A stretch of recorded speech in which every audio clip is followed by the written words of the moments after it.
ಸ್ನೇಹಿತರೆ, ಎಲ್ರಿಗೂ ನಮಸ್ಕಾರ. ಜೀವನದಲ್ಲಿ ನಿಮಗೆ ತುಂಬ ಬೇಜಾರಾಗಿದ್ದರೆ ಈ ಎರಡು ಕಥೆಗಳನ್ನು ಮೊದಲು ಕೇಳಿ. ಈ ಎರಡು ಕಥೆಗಳನ್ನು ಕೇಳಿದ ನಂತರ ನಿಮ್ಮ ಜೀವನದ ದಿಕ್ಕೇ ಬದಲಾಗುತ್ತೆ. 2 ದಿನ ಬದುಕಿ 3ನೇ ದಿನ ಸಾಯುವ ನಮ್ಮ ಈ ಜೀವನದಲ್ಲಿ ನಮಗೆ ಹಾಗಾಯಿತು, ನಮಗೆ ಹೀಗಾಯಿತು, ನಮಗೆ ಅವ್ರು ನೋವು ಕೊಟ್ಟರು, ಇವ್ರು ನೋವು ಕೊಟ್ಟರು ಅನ್ನೋ ಬದಲು ಎಲ್ಲರೂ ನಮ್ಮವರೇ ಅಂತ ಎಲ್ಲರನ್ನ ಪ್ರೀತಿಸಿ ನೋಡಿ. ಅದರಲ್ಲಿ ಸಿಗೋ ಸಂತೋಷವೇ ಬೇರೆ. ನಡೆಯೋ ದಾರಿಯಲ್ಲಿ ನಿಯತ್ತಿದ್ರೆ ತಡೆಯ ತಾಕತ್ತು ಯಾರಿಗೂ ಇರಲ್ಲ. ಹಾಗಾದರೆ ಬನ್ನಿ, ಆ 2 ಕಥೆಗಳು ಯಾವುವು? ಆ 2 ಕತೆ ನಮ್ಮ ಜೀವನದ ದಿಕ್ಕನ್ನೇ ಬದಲಿಸುವುದು ಹೇಗೆ ಅಂತ ನೋಡೋದಾದರೆ, ಮೊದಲನೇ ಕತೆ ಕಡೆಗೆ ಬರೋಣ. ಒಂದೂರಲ್ಲಿ ಒಬ್ಬ ಜಮೀನ್ದಾರ ಇರ್ತಾನೆ. ಆ ಜಮೀನ್ದಾರನಿಗೆ ಎಲ್ಲವೂ ಜೀವನದಲ್ಲಿ ಸಿಕ್ಕಿರುತ್ತೆ. 6 ಎಕರೆ ತೋಟ, ಮನೆಯಲ್ಲಿ ಆಡು ಕಾಳು ಜಾನುವಾರುಗಳು, ಇರೋದಕ್ಕೆ ಭವ್ಯವಾದ ಬಂಗಲೆ, ಹೆಂಡತಿ ಮಕ್ಕಳು ಸಂಬಂಧಿಕರು, ಹೀಗೆ ಅವನ ಜೀವನದಲ್ಲಿ ಎಲ್ಲವೂ ಅವನಿಗೆ ಸಿಕ್ಕಿರತ್ತೆ. ತುಂಬಾನೇ ಸಂತೋಷದ ಬದುಕು ಆ ಜಮೀನ್ದಾರನದ್ದಾಗಿರತ್ತೆ. ಆದರೆ ಅವನಿಗೆ ಪ್ರತಿದಿನ ಒಂದು ಪ್ರಶ್ನೆ ಸದಾ ಕಾಡ್ತಾ ಇತ್ತು. ಅದು ಪ್ರಶ್ನೆ ಅನ್ನೋದಕ್ಕಿಂತ ಒಂದು ದೊಡ್ಡ ಸಮಸ್ಯೆಯಾಗಿ ಆ ಜಮೀನ್ದಾರನನ್ನ ಪ್ರತಿದಿನ ಕಾಡ್ತಾ ಇತ್ತು. ಅದು ಯಾವ ಸಮಸ್ಯೆ ಅಂದರೆ, ಅವನ ಜಮೀನಿನಲ್ಲಿ ಪ್ರತಿದಿನ ಬಿರುಗಾಳಿ ಎಂಟ್ರಿ ಆಗ್ತಾ ಇತ್ತು. ಆ ಬಿರುಗಾಳಿಗೆ ಅವನ ತೋಟ, ಹೊಲ, ಗದ್ದೆ, ಜಾನುವಾರುಗಳು ಎಲ್ಲವೂ ದಿಕ್ಕಾಪಾಲಾಗಿ ಓಡ್ತಾ ಇದ್ವು. ಆ ಸಮಸ್ಯೆ ಅವನಿಗೆ ಪ್ರತಿದಿನ ಕಾಡ್ತಾನೆ ಇತ್ತು. ಆ ಜಮೀನ್ದಾರನಿಗೆ ಒಳ್ಳೆಯ ಕೆಲಸಗಾರರು ಬೇಕಾಗಿದ್ರು. ಒಳ್ಳೆಯ ಕೆಲಸ ಮಾಡುವವರು, ಅವನ ಹೊಲದಲ್ಲಿ ಚೆನ್ನಾಗಿ ದುಡಿಯುವವರು ಬೇಕಾಗಿದ್ರು.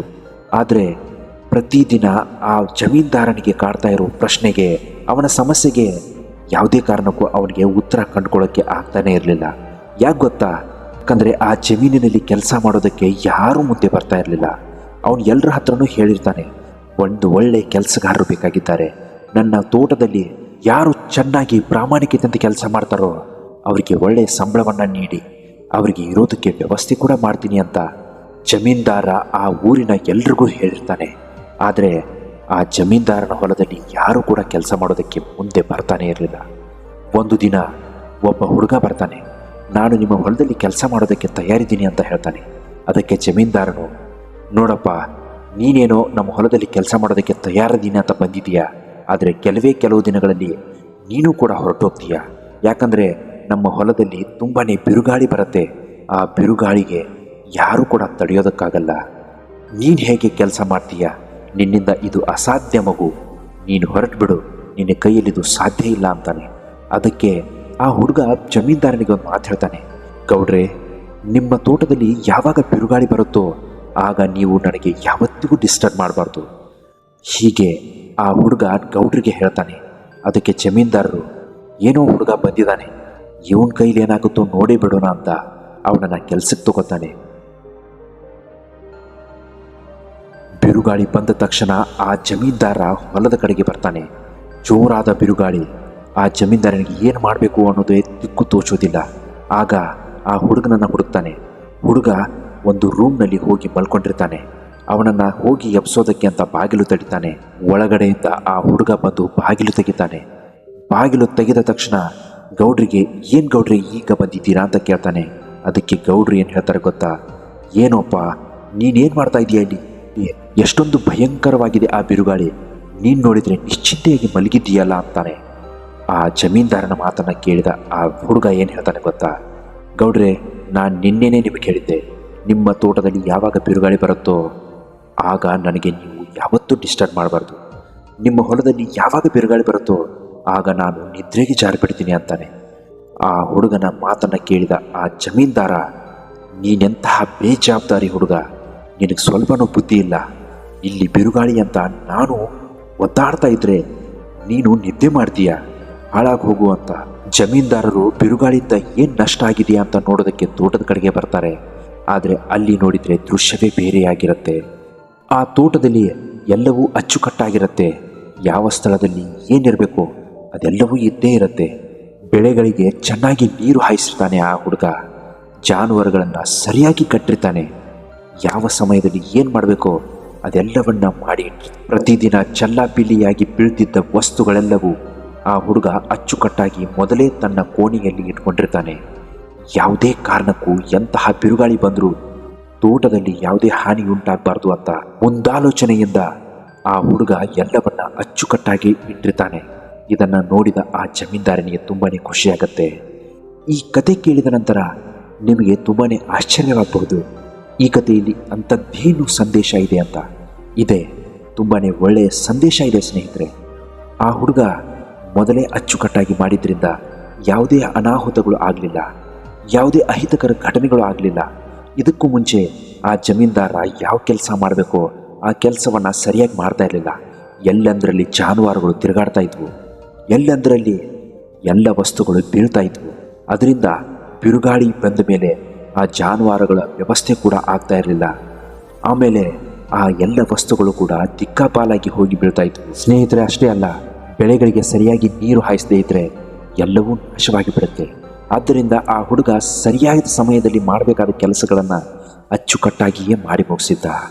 ಡಿಯರ್ ಫ್ರೆಂಡ್ಸ್, ನಿಮಗೇನಾದರೂ ದುಡ್ಡಿನ ಅವಶ್ಯಕತೆ ಇದ್ದರೆ ಸರಿಯಾಗಿ ನೀವು ಮೊದಲು ಉಳಿತಾಯ ಮಾಡಿ ಇಟ್ಕೊಂಡಿರಬೇಕು.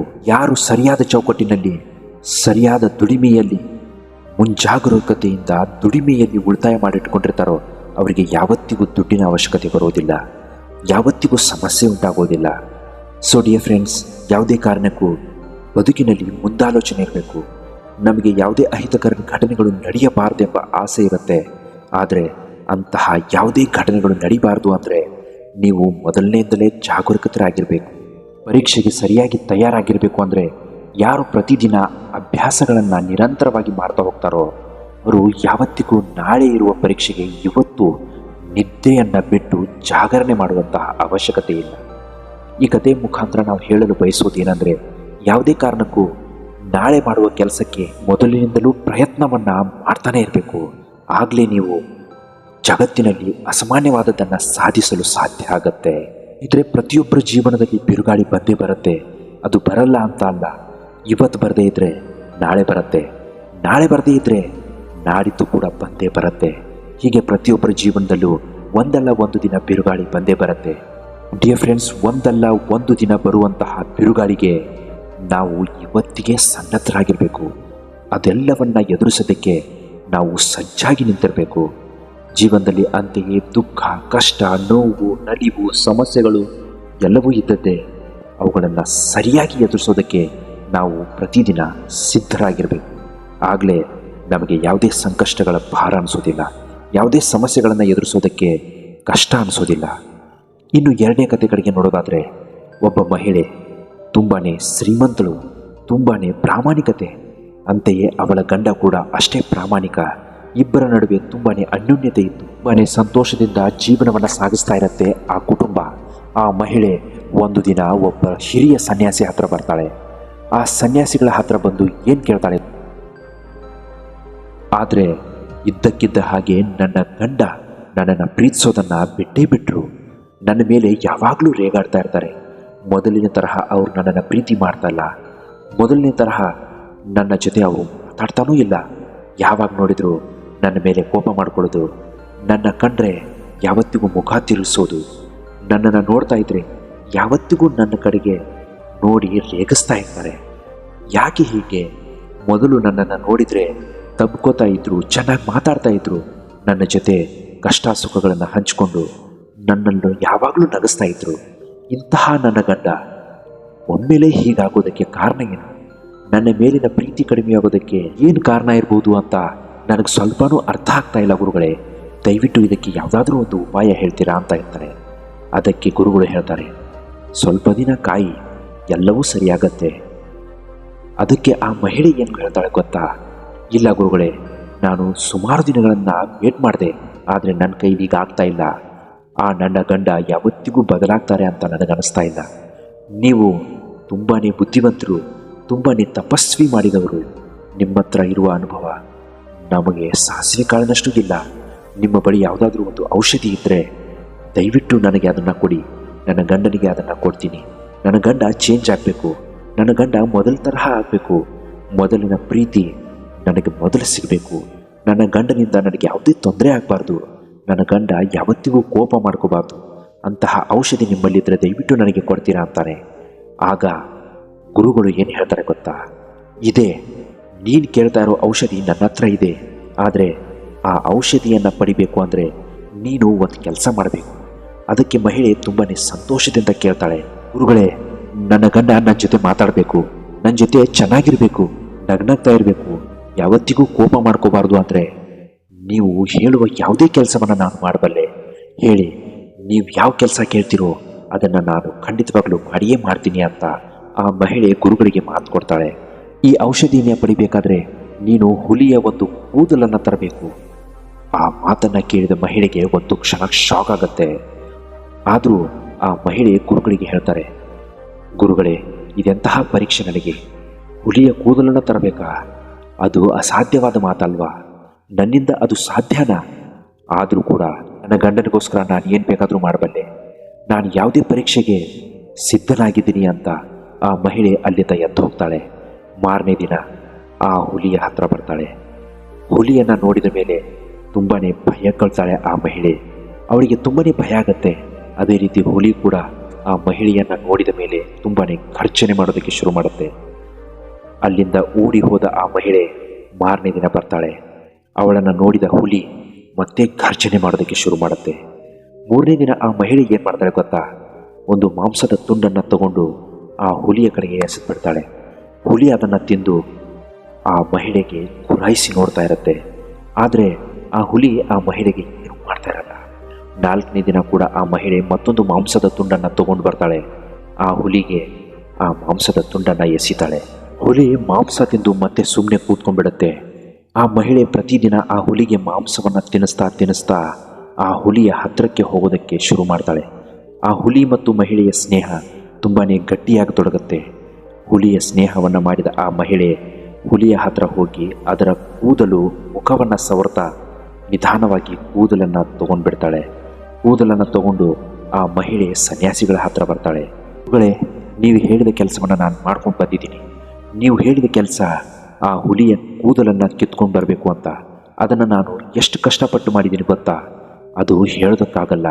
ಅದಕ್ಕೋಸ್ಕರ ನಾನು ಪಟ್ಟ ಶ್ರಮ ಅಷ್ಟಿಷ್ಟಲ್ಲ, ತುಂಬಾ ಕಷ್ಟವಾಗಿದ್ದ ಕೆಲಸವನ್ನು ನಾನು ಕೊನೆಗೂ ಆ ಕೆಲಸವನ್ನು ಮಾಡಿಯೇ ಬಿಟ್ಟೆ. ನನಗೀಗ ತುಂಬಾ ಖುಷಿ ಆಗ್ತಾ ಇದೆ. ತಗೊಳ್ಳಿ ಈ ಹುಲಿಯ ಕೂದಲನ್ನು, ನನಗೆ ಔಷಧಿಯನ್ನು ಕೊಡಿ. ನನ್ನ ಗಂಡ ಯಾವುದೇ ಕಾರಣಕ್ಕೂ ಸರಿಯಾಗಲೇಬೇಕು, ಅವರ ಕೋಪ ಎಲ್ಲ ಹೋಗಲೇಬೇಕು. ಆ ಮಹಿಳೆಯನ ಮಾತನ್ನು ಕೇಳಿದ ಸ್ವಾಮೀಜಿ, ನೋಡು ಮಗು, ಎಂತಹ ಕಷ್ಟದ ಕೆಲಸ. ಆ ಹುಲಿಯ ಕೂದಲನ್ನು ಕಿತ್ಕೊಂಡ್ಬರೋದು ಅಂದರೆ ಅಷ್ಟು ಸುಲಭದ ಕೆಲಸ ಅಲ್ಲ. ಆದರೂ ಕೂಡ ನಿನ್ನ ಗಂಡನಿಗೋಸ್ಕರ ನೀನು ಕಷ್ಟಪಟ್ಟು ಆ ಹುಲಿಯ ಸ್ನೇಹ ಬೆಳೆಸಿದೆ.